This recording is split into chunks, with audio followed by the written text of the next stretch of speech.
All right, it's 7:02. We have a packed agenda. We have a special guest. So let us get started. Today, of course, we are focusing on writing strong applications for pre-med and BSMD. Not only how to approach this, but college application season is on. Students are already writing their applications, personal app, common app, personal statements, and all that. So today's session will focus on pre-med and BSMD college applications, how to write the strongest one. And to answer many of the top of mind questions that parents and students have as they do that, today we have Joshua Ward. Josh completed his own pre-med from an Ivy League university, Cornell, and is currently in the final stages of completing his MD from Washington University in St. Louis, also known as WashU, which he attended on a full tuition scholarship.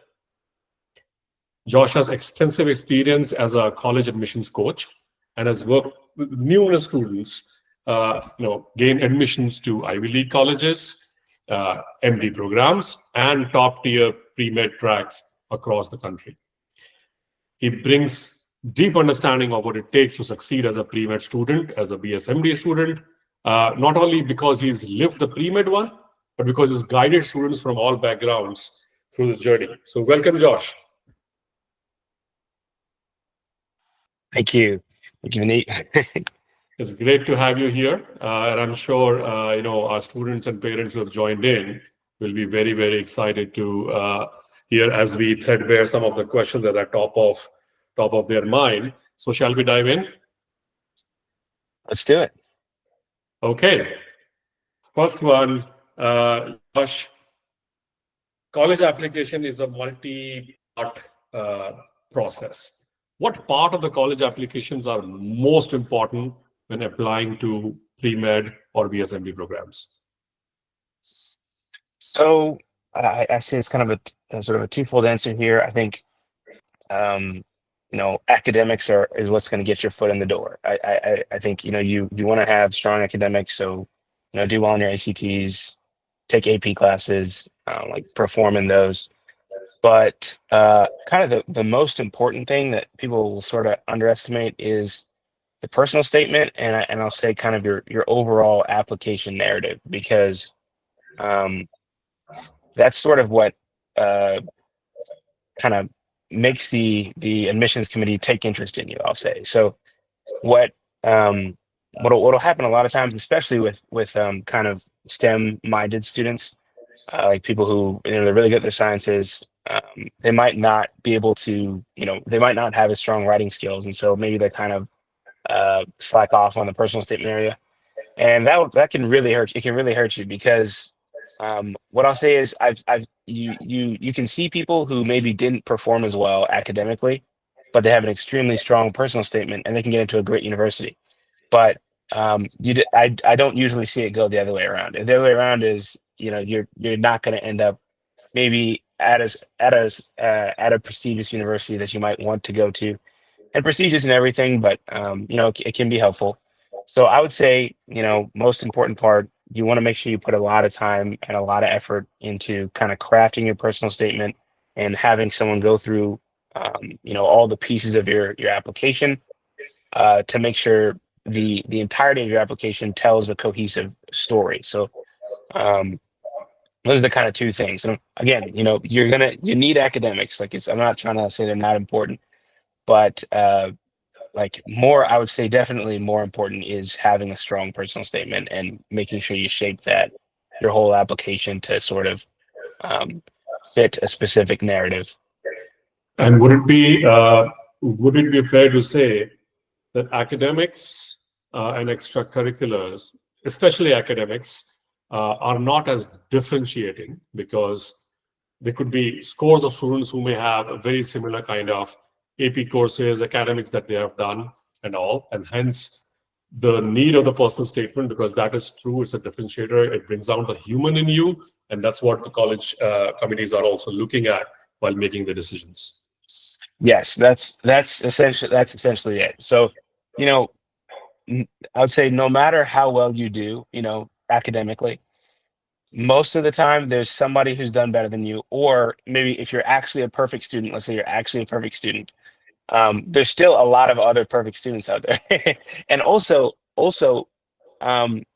being perfect academically isn't sort of the, like, it's not the end goal, um, you know, just because you perform extremely well academically doesn't mean you're going to do something great. So most colleges, what they want is they want somebody who's going to contribute to their university and then go on to achieve something, admirable, like something remarkable. And that's what they're really looking for. And so your personal statement is the chance to sort of differentiate yourself from the pack and say, like, oh, this is who I am, this is how I think, this is what makes me unique, and this is how I'm going to contribute to your specific university. So maybe there's three other people, maybe there's, I'll say three, let's say, like, there's probably like maybe 5,000 other students who have a 35 or a 36 in their ACT.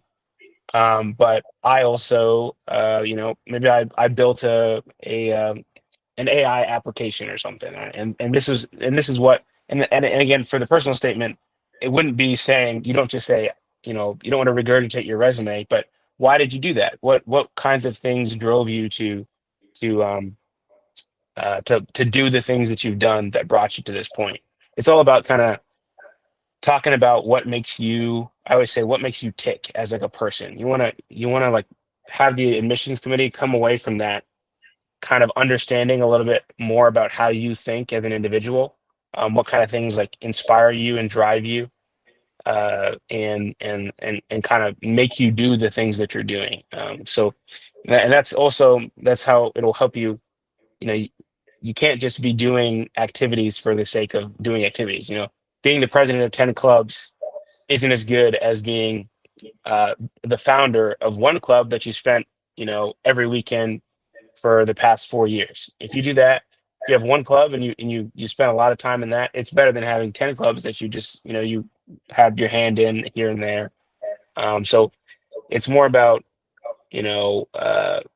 depth over like quality over quantity, and um, sort of just making sure you're focusing on what makes you like do the things that you do.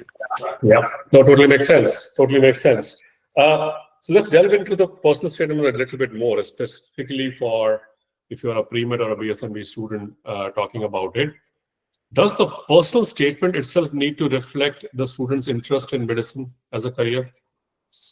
So it depends. So for a pre-med, like not always, not really. If it's, talking about traditional undergraduate application, I would say not always, and probably most of the time, no, it doesn't.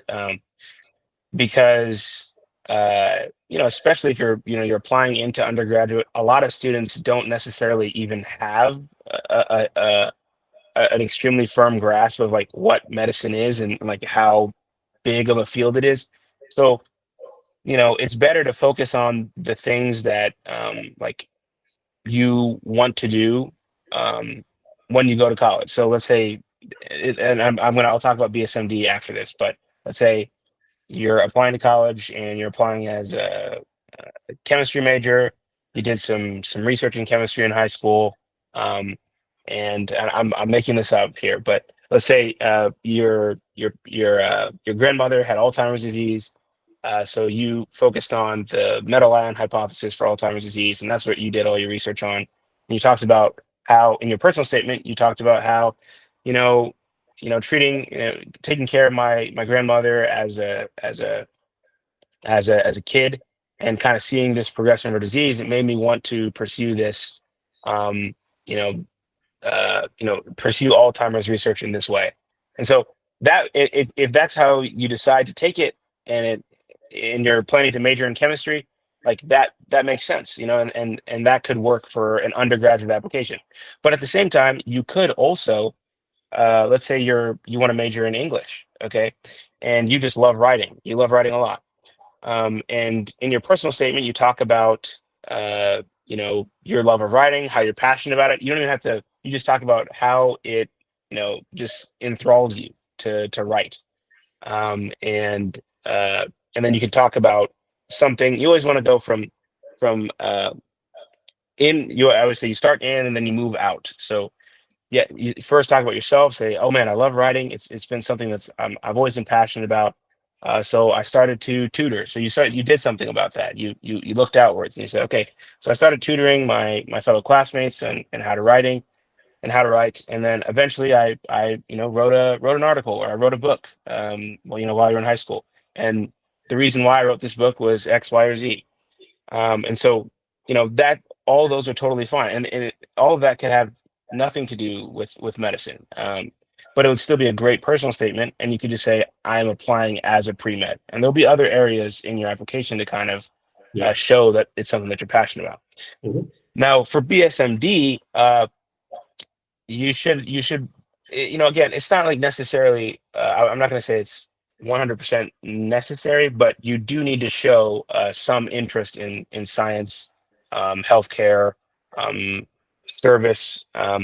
Like you need to be showing those core traits of future doctors, because the whole thing about BSMD is you want to demonstrate kind of, I'll say like maturity and commitment, because you're trying to commit to, it's a challenging career, so, and it's a long road, and you're very young, so you want to demonstrate that I understand what I'm signing up for, and I'm very passionate about this. Here's why I'm passionate about this. I always say, in for your personal statement, you always want to answer for anything where you're applying to an MD program. You got to answer why medicine at least once in there. So, like, you need to be able to say that I'll say in one sentence, especially for your interviews. It needs to be 15 to 30 seconds. I need to be able to answer why medicine. And uh, there's some bad answers to that, and there's some good answers. uh, but and I think we'll come back to that later. But essentially, traditional undergraduate pathway, you don't necessarily need to reflect your interest in medicine. BSMD, you would like to start to reflect some of that. Doesn't need to be like heavily emphasized, but um, we want to be seeing those important components that'll be core traits for future doctors. So be demonstrating like curiosity, some resilience, some empathy, Yeah. and that maturity that you need. Yeah, especially in the personal statement, because I mean, most of the BSMD programs also have the why medicine question. And so that is where we should reserve. We always, when we talk to students in our advisory, we tell them that you have different colors to paint your picture.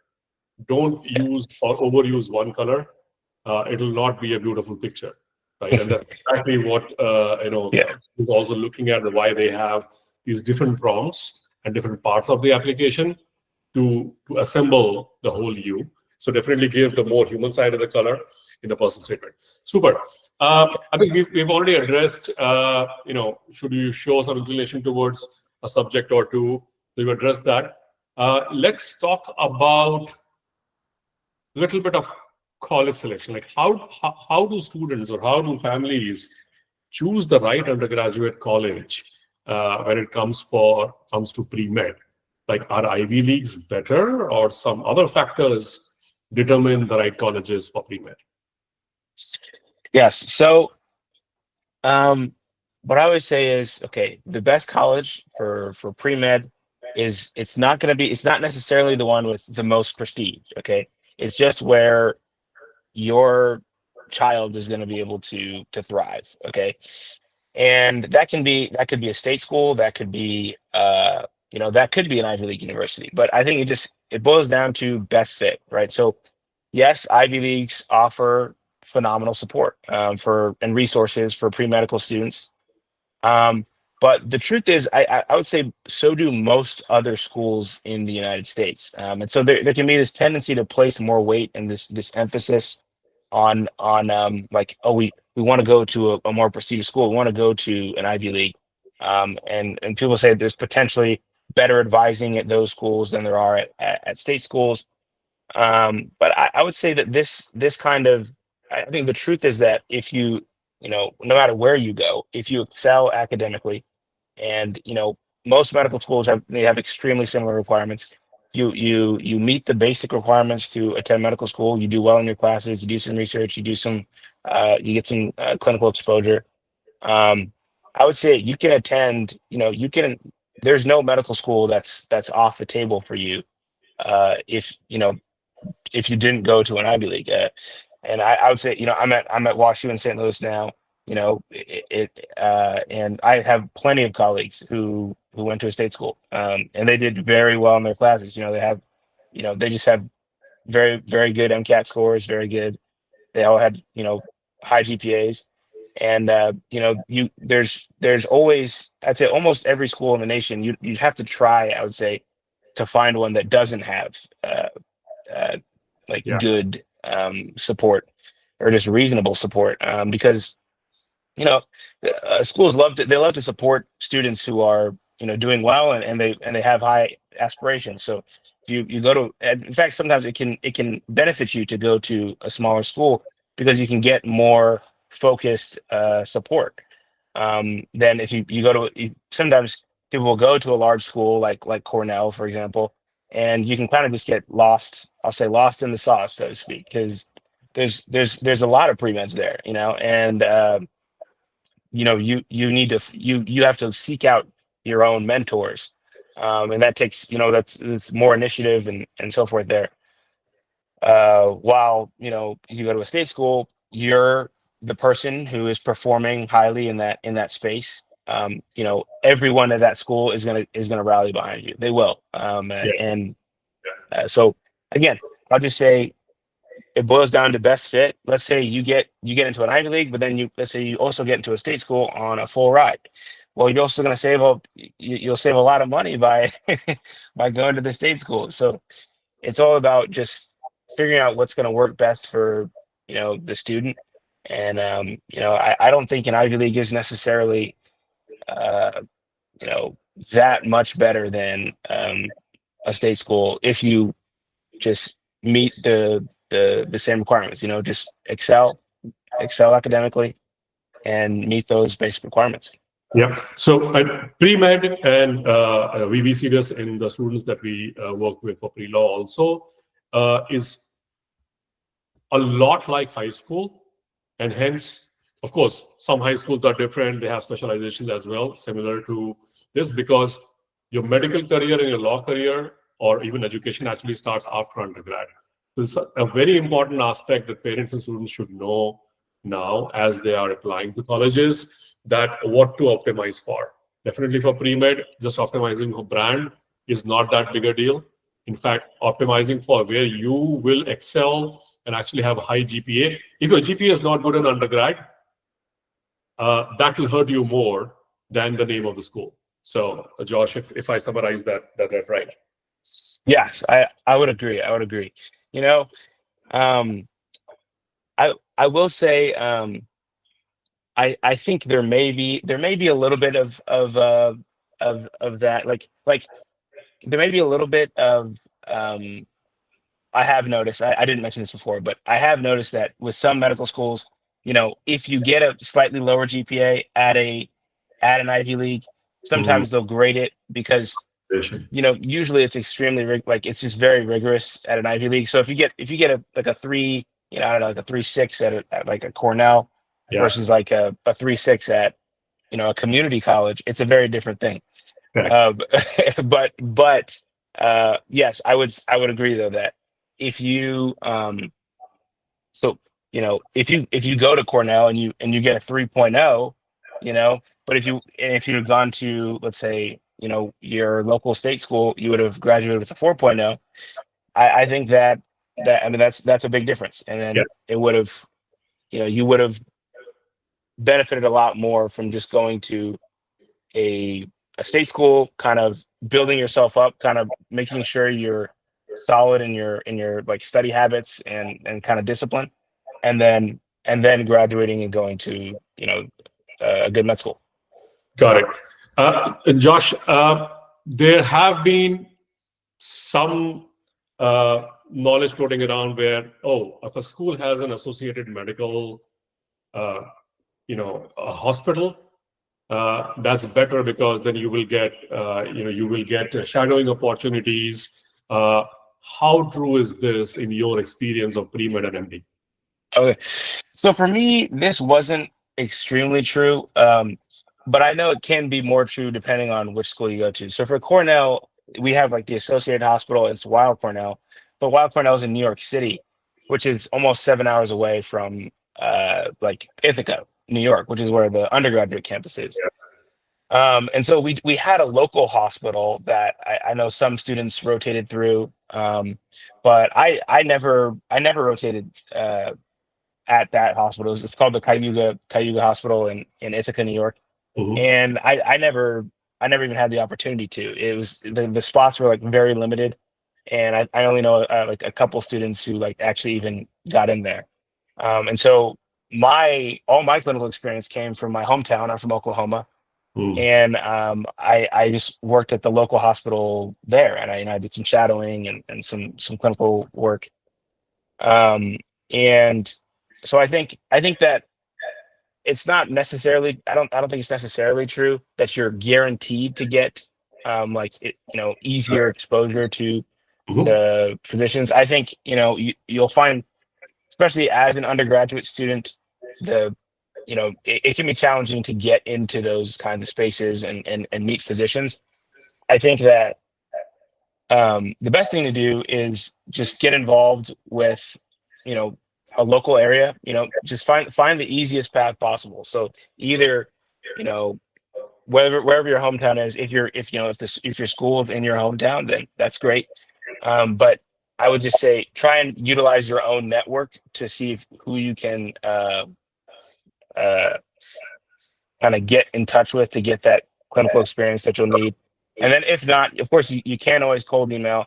I know I said it can be challenging, but I think, depending on what hospital system you're looking at, a lot of doctors, like many doctors, are very excited to work with students. So Mm. Super. so Super. you know I think you shouldn't have, while yes, it can be challenge I would it can be challenging, yes. I would also say, with the right kind of guidance and like reaching out the correct way, it can be you can very easily find uh physicians who'd be I think they'd be delighted. I would say they'll be delighted to work with you. Got it. Got it. Which is great. Let's take one of the questions submitted during signups. This is a parent asking, how can my child be sure that a medical career is the right path for them? Okay, so this is a tough question, I would say. So the first thing I'd say is medicine is a really big field. Okay, so even if you're, I would say, as a high school student, there's almost no way that you can really understand like what is available to you by pursuing medicine. Mm. Like I would say, I didn't really fully understand it until I became a medical student, and so I think just because there's so many things, so even if maybe you shadow one specialty, but there's so many specialties, there's so many different fields, and there's so much variation within medicine that like I think anybody can find a place in there if they know that medicine is what they actually want to pursue. Um, and so for your I was touching on this earlier, for your applications and for your interviews, you're gonna need like a single moment, that kind of says, oh, this is when I figured out, this is what I want to do. You want to be able to boil it down to that sort of 15 to 30-second response. But I would say often it's sort of this accumulation of events over time, and you sort of just like, for me, it was like I sort of just became more solid in it over time. Like, yes, this is what I want to pursue. And I can definitely trace the moment that I decided in my head that I was like, this is 100% what I want to What was do. it? What was it? So for that moment, I was actually it was when I was writing my application for to I was submitting an application. I was trying to describe it to myself. I was like, so why do I want to do this? Like I was trying to like write it out, and I went on a run, and it just sort of like came to my mind after I was kind of going. I've been going through my own experiences, and I had so when I was a kid, went to the hospital. Kind of a life threatening situation. and it was like the worst day of my life. And I got stuck, multiple times. The needle, I think the nurse kept missing my vein, and I was getting very upset. And I just remember another nurse came in and they said something to me, and I can't remember what it was. I don't even remember, but I laughed like in that situation. They made me laugh, and I mean it's the worst day ever, and I was sitting there laughing. And so they wheeled me back for the surgery, and you count down from 99. I got to like 97, and then I passed out. And when I woke up, I thought to myself, what does it mean to kind of be there for people on sort of the darkest days of their lives, to sort of be a light for them in those spaces. And so for me, I felt like that was one of the highest vocations I could aspire to personally. And so that was sort of my defining moment. And so when I on the run is when I actually sort of figured out that phrasing, that exact phrasing. And that's what I said on, you'll say that many, many times on your interview trail because you get asked every single interview. But you'll say that, and then so that's part one. And then part two, I would say, so I know I talked about Alzheimer's earlier, because my grandmother had Alzheimer's disease, and so I had been taking care of her throughout sort of her life. We had sort of decided not to put her in a nursing home, and so we were taking care of her till the final days that she passed. And kind of taking care of her, I that kind of inspired me to do research. I majored in chemistry, and I did that metal ion hypothesis for Alzheimer's disease research for my undergraduate. And so that kind of helped me get a more nuanced perspective of what it means to sort of take care of people who are ill. And so for me, it was sort of, I had those early on experiences where I was exposed to medicine. I did like some summer camps too. And I also had that research experience that I had where I saw like, oh, I can actually do something that, can hopefully eventually affect people's, excuse me, people's like, prognosis and like longevity. And so that was sort of my pathway for kind of figuring that out. But obviously everyone has a different path. And so what I always say is kind of on your way to figuring this out, uh, you know, what I'll say is I'll say try to avoid three things. Okay. So just say one, you don't want to say I want to do this because I want to help people. Okay. So like that's a bad reason. It's just a bad reason because you can help people doing anything. And this is what they'll tell you if somebody, well, actually somebody should tell you this if you have it, if they don't when you're preparing to interview. But don't say, well, I just really like helping people, because you can help people doing anything, so uh teachers help people. Extremely rich people can help a lot of people by just making a donation, right? So why not just make as much money as you can? So that's one thing I would say. Try to avoid that. The other thing is just saying, it's not necessarily wrong to say, well, I was good at math and science, and I like helping people, so I figured being a doctor was the way to go. It's not necessarily wrong to say that, but it's not very compelling. And the other aspect of that is just saying that you're good at math and science. Well, what about research? Like, have you explored doing, make sure if you do mention that, say, why not just get a PhD then? Why do you need an MD specifically Yeah. to pursue that? So I would say is what I'm kind of boiling this down to here is you want to make sure that you have a very specific reason for pursuing medicine only. Okay. So like, why do you want to do this, and why do you want to do it right now? Yeah. And that'll be really important for the BSMD because, again, why not wait till you get your Bachelor of Science and then just do the normal pathway? You got to be able to say that too. Like, what's making you? Why do you feel the need to do this right now? And the answer for that is just you need to come from a place of maturity and say like, yeah, I've spent a lot of time in clinical spaces. I've seen what doctors do. I know this is what I want to do. Like I know what I'm signing up for. I know what this Yeah. process is going to look like, and I'm I'm ready for it. This is what I want to do, and I'm gonna do it right now. So yes. You touched on BSMD. Let's start going deeper into it. Let's first answer hopefully the easier question, which is what are the advantages and drawbacks of BSMD compared to traditional pre-med path? Right. So advantages again. So I always say peace of mind.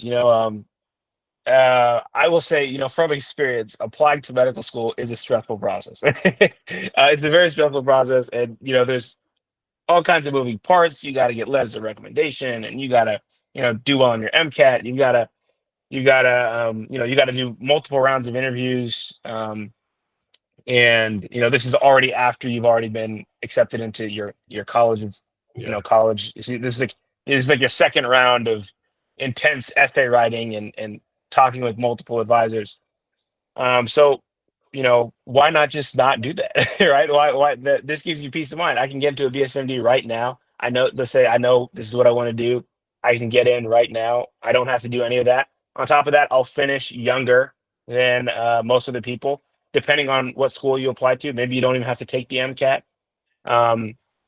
So, I think it's just peace of mind and potentially, you know, I'll say less stress at the get go.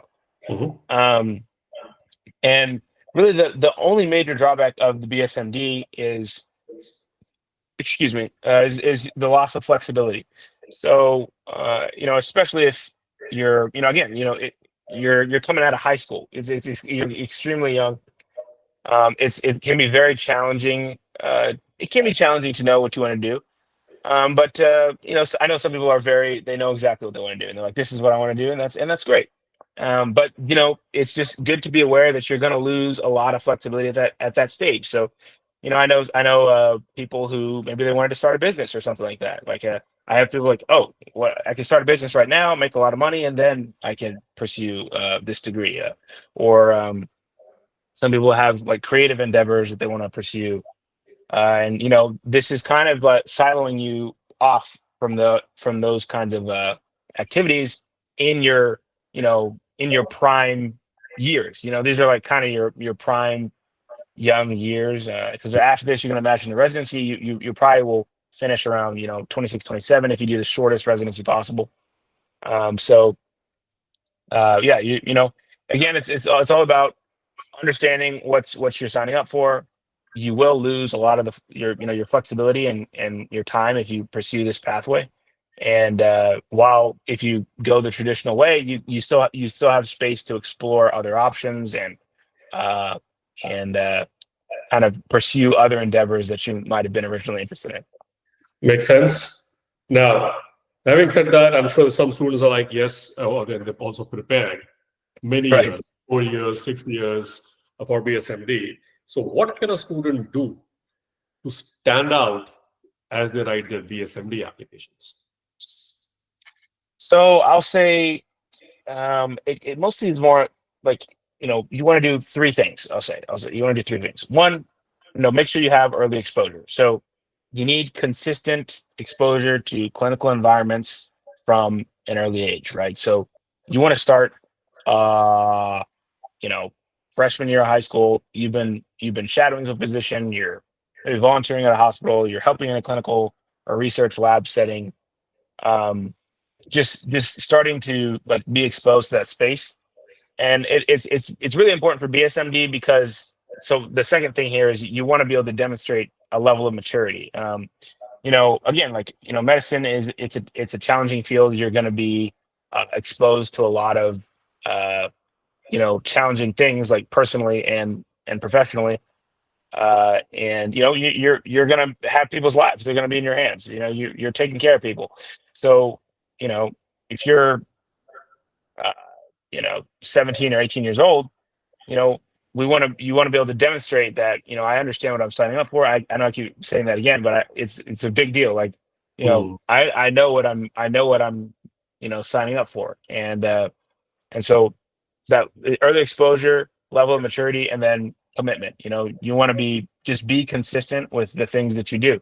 So whatever thing you start freshman year, If you start shadowing a physician, if you start volunteering, start helping in a lab, try and do that.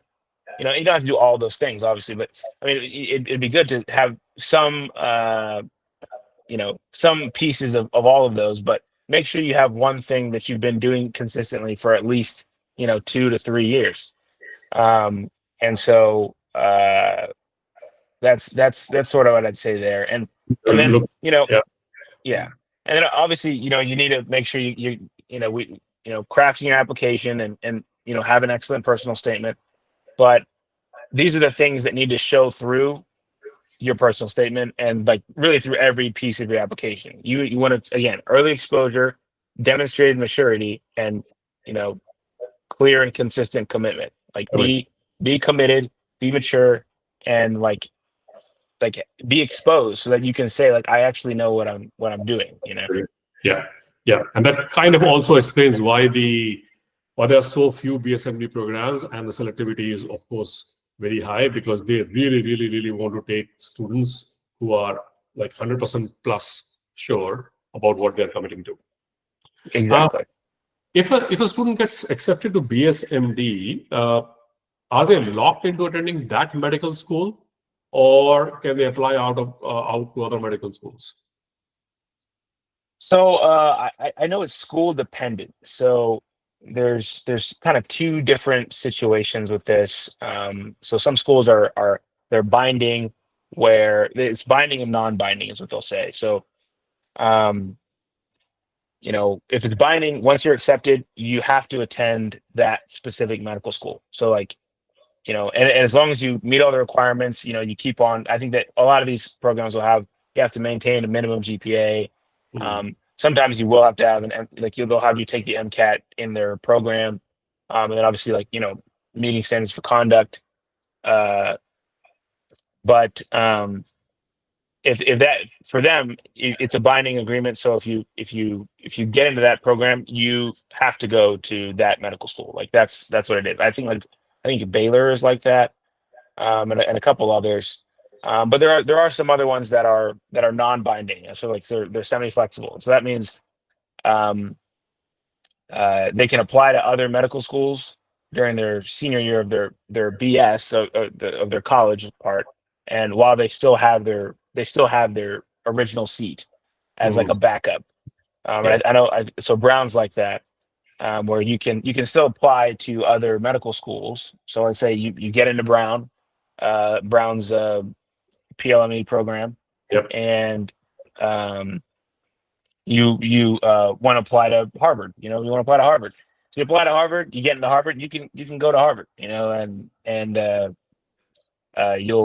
you can apply to those other schools, and you'll get other acceptances, and you can decide, okay, I still want to go to Brown, or you can go to Harvard or Stanford, or even if you wanted to not go to any of those schools, you can do that.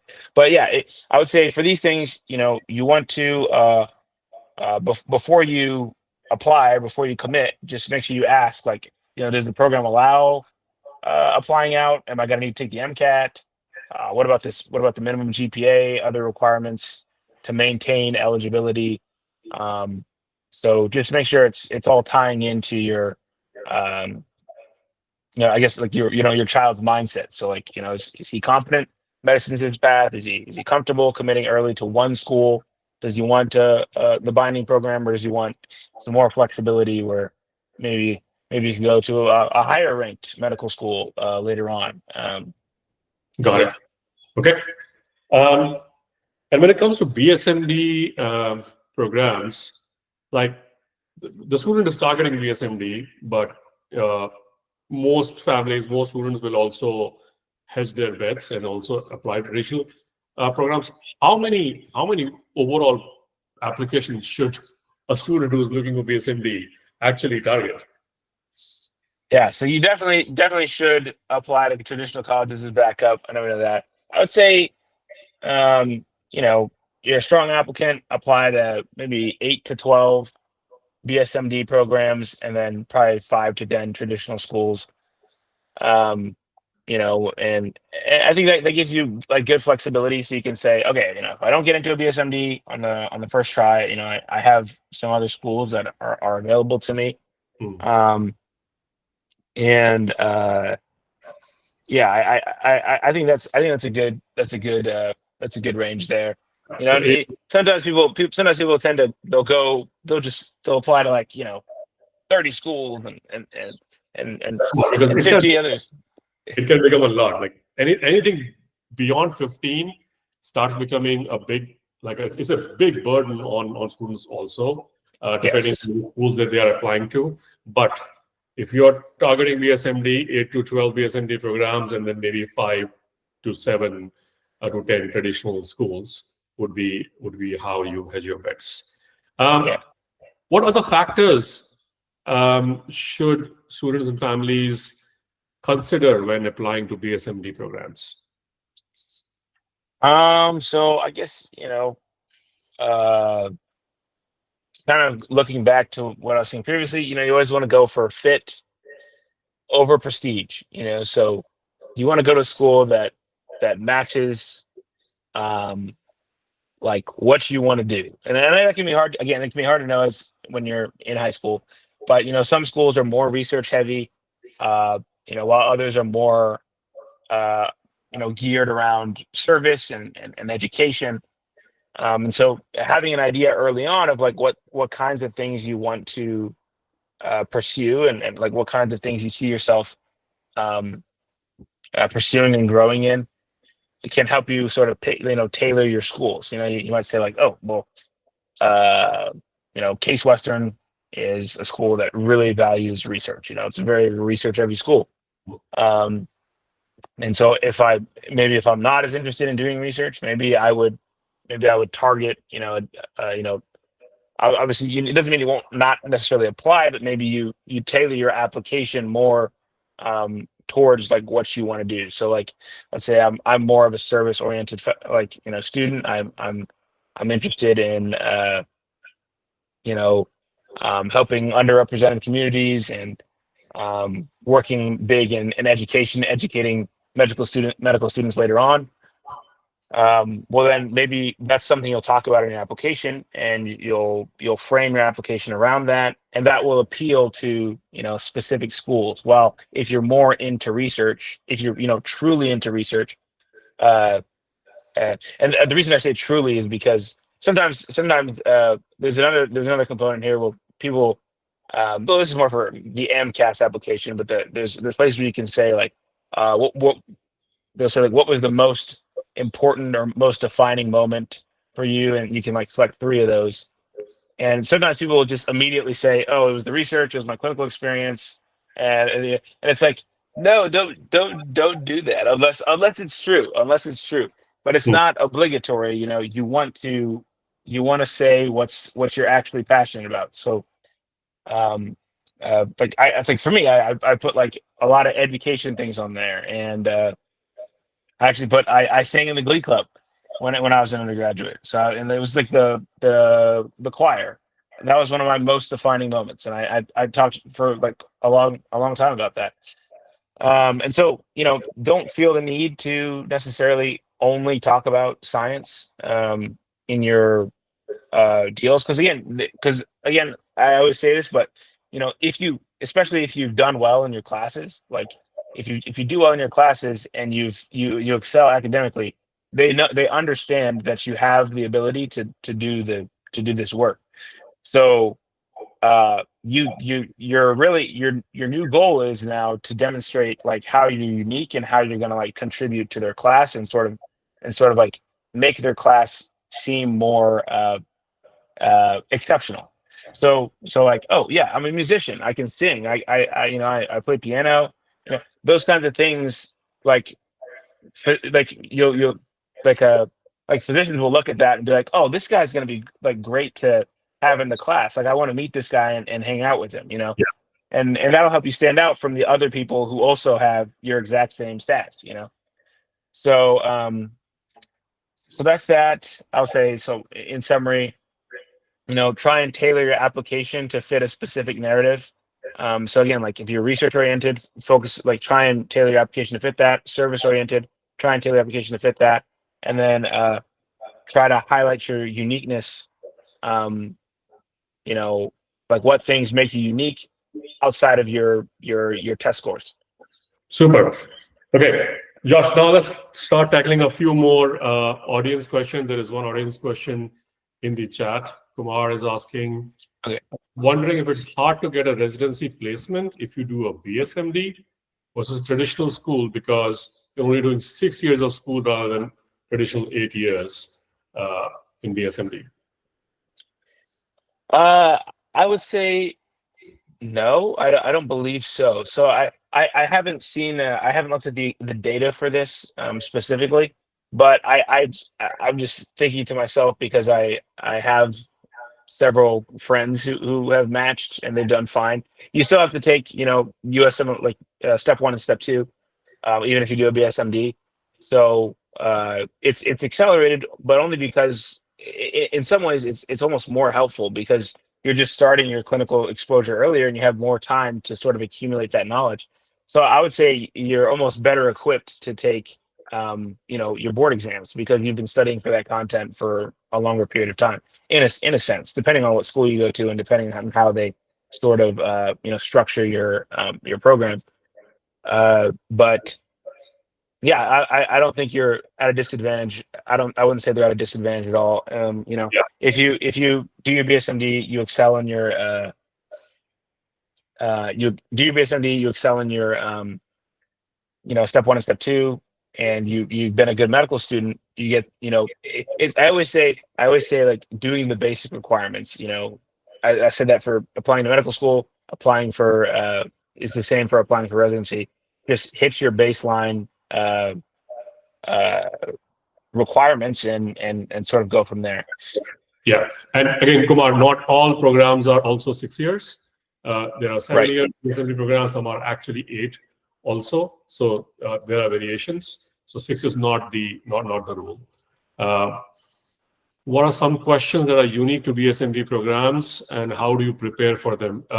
Abhimanyu, Arvind, is this about interview or is this essay prompt?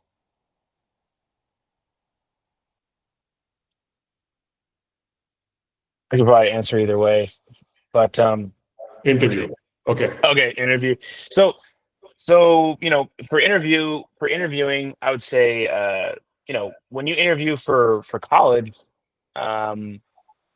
there's only like it's very conversational. It's kind of personality focused. They're trying to figure out, is this guy going to do well at this undergraduate institution? So it's more like, tell me about yourself, why this school. Usually they just have like one interviewer. And so to prepare for that, you just do like a little bit of research and just be a self-aware human being. But for med school, it's a different ball game. So you got to be. It's a professional thing. Sometimes they have like ethics-based questions that they'll ask you.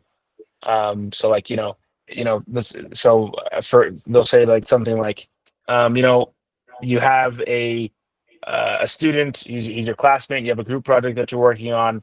His grandmother just died. He hasn't made the last 3 classes. Like, how are you going to react, or something like that? Or like somebody does something dishonest. You're thinking it might affect this patient. What do you do?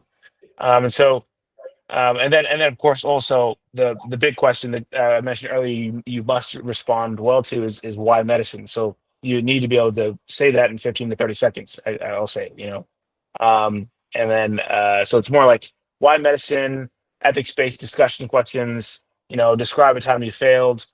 Sometimes they have panels or that they work on that. So the difference is, while for the regular college interview you can probably get away with just some light research and some self-awareness, I would say for BSMD you're going to need, you usually want to do some mock interviews and like go over some ethics scenarios, and then make sure you spend a lot of time reflecting on your own service work and like in healthcare and like what chose you to become. They're saying you need to be able to say this in like 15 to 30 seconds. So yeah. Got it. Next question is, I think, more generic. That Shivali has is, what is the importance of having a passion project on the application when you have a good SAT, ACT score, and vice versa? Shuri, let me know if my articulation of your question is right. Gopi, maybe we want to jump in and talk about this particular question.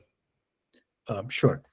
So this one about a passion project, it is more about than having just a passion project, right? The passion project is a vehicle on top of which there are going to be a lot of things that you build.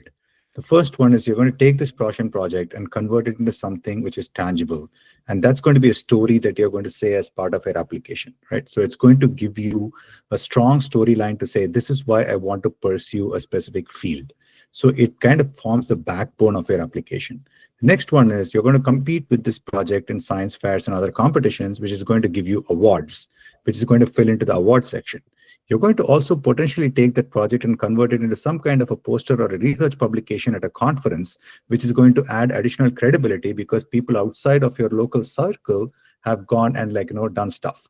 So it is not just the act of doing the passion project, it is more the journey of the passion project is going to lead to multiple outcomes in your application. The SAT, ACT score and your grades just form the framing of your application. The picture inside of it is primarily driven by your passion. Yeah, and that hopefully, Pallavi, answers your second question, which is how much do extracurricular activities weigh on the application? Because so in Common App, there is a list of 10 activities that the student has to fill in. This is over and above their SAT, ACT score, college, school level grades and GPA that they have submitted. So it is very important because there are 10 slots that Common App is actually giving, and 5 for awards, and other activities are other 5. So one of the things that I will clearly say is, for example, our students, most of them compete in science fairs, right? We have a separate science fair mentoring cohort. We basically do that. And the primary reason for doing that is what we saw over the years is those 5 spots for awards, most students ended up putting in things like AP Scholar, which if you take 5 AP courses and get a 4 or more, you basically become an AP Scholar. You get a distinguished award from your school or school district if you have a 3.5 GPA. So if you're putting those awards in those list of 5, you're literally scraping at the bottom of the barrel, right? It's better to not actually put those awards. So because of that, we established our entire program around actually science and science fairs and Olympiads and all of that stuff, because we want to aggregate those awards going in before your application cycle. Super. There was one more question Pallavi had, which was, and Josh, maybe this is for you. Does medical school tier matter while applying for BSMD? So in general, tiers of medical schools, the only thing it really kind of matters for, I would say, is prestige, positioning, and if you want to pursue academia. So in general, just why do you want to go to Harvard over your local state medical school? There's an argument that you will get better training. Some people may argue that you'd get better training at Harvard than you would at Oklahoma University Medical School. But at the end of the day is, if somebody excels, if you excel academically at OU, and let's say you get a very high step 2 score, and let's say you go to Harvard and you didn't excel, but you got an okay step 2 score. Now, when you're applying to residency, people will note. What people will do is they'll say, okay, this guy went to Harvard. So that will matter. I'll say when you're applying to residency, it does make a difference. But meaning that, and when I say it makes a difference, I will say that it can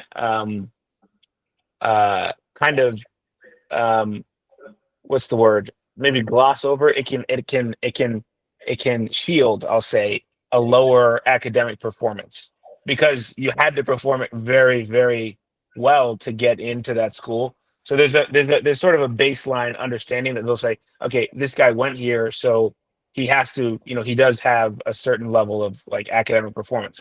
But if you go to a BSMD, you perform very well, and you can basically go to whatever residency you want. I'll say that you can. So the only time medical school tier matters is when you want to pursue research. That's what I'll say. And you're looking to do high level research with people who are doing the like most cutting edge research in the field. So like that's when you want to think about going to a high level school.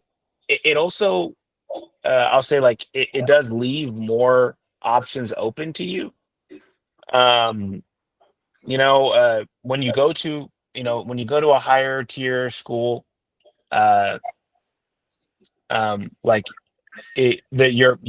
pathways are easier into higher tier residencies. It just is that way.